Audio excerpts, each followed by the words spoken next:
নমস্কার বন্ধুরা, আমি সুমি কিচেনে সবাইকে স্বাগতম নতুন রেসিপি দেখার জন্য। আজকে আমি নিয়ে এসেছি পুঁই শাকের একটি রেসিপি। আর নিরামিষ দিনে এই রকমভাবে এই পুঁই শাকের রেসিপিটা বানিয়ে নিলে সবাই খুব খুশি হয়ে যাবে। তো চলো রেসিপিটা শুরু করা যাক। এখানে আমি কড়াইতে তেল দিয়ে দিলাম। তেলটা গরম হয়ে গেলে পরে আমি তেলের মধ্যে দিলাম শুকনো লঙ্কা, তেজপাতা ও দিয়ে দেবো 5 ফোড়ন। ফোড়নটা একটু নেড়েচেড়ে দিয়ে লাল হয়ে গেলে কেটে রাখা আমি সবজিগুলো দিয়ে দেবো। তো এখানে দেখো ফোড়নটা হয়ে গেছে। এবার আমি কেটে রাখা সবজিগুলো দিয়ে দিলাম। দিয়েছি আমি এখানে মিষ্টি কুমড়ো, আলু আর পুঁই শাকের ডাঁটাগুলো।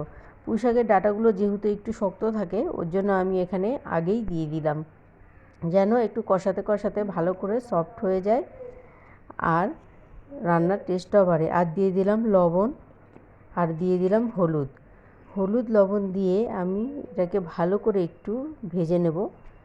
তো এইভাবে নেড়ে চেড়ে হলুদ লবণ দিয়ে একটু ভেজে নেব যতক্ষণ না সবজিগুলো সফট হয়ে যাচ্ছে। তো এইভাবে নেড়ে চেড়ে ভেজে নিচ্ছি।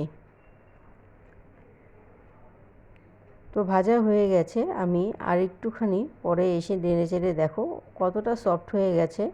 এবার আমি এর মধ্যে দিয়ে দেবো আদা বাটা 1 চামচ। আদা বাটা দিয়ে আরও মিনিট 2 আমি নেড়ে চেড়ে ভেজে নেব। তো এইভাবে দিয়ে দিলাম ধনিয়া গুঁড়ো, দিয়ে দিলাম জিরার গুঁড়ো আর একটু নেড়ে চেড়ে নেব। নেড়ে চেড়ে নিয়ে এর মধ্যে আমি কেটে রাখা পুঁই শাকগুলো দিয়ে দেবো। এইখানে আমি পুঁইয়ের পাতাগুলো আগে থেকে ছোট ছোট করে কেটে রেখেছিলাম, তো ওগুলো আমি দিয়ে দিলাম। সবজিটা সম্পূর্ণভাবে হয়ে গেছে কুক, তার জন্য পাতাগুলো একটু পরে দিলাম। আর পাতাগুলো যদি আমি আগে থেকে দিতাম তাহলে ওভার কুক হয়ে সবজির টেস্টটাই নষ্ট হয়ে যেত। এটি আমাদের বাঙালিদের খুবই একটি প্রিয় ও ঐতিহ্যবাহী নিরামিষ রেসিপি, মিষ্টি কুমড়ো পুঁই শাকের ঘ্যাট বা বলতে পারো মিষ্টি কুমড়ো পুঁই শাকের রেসিপি।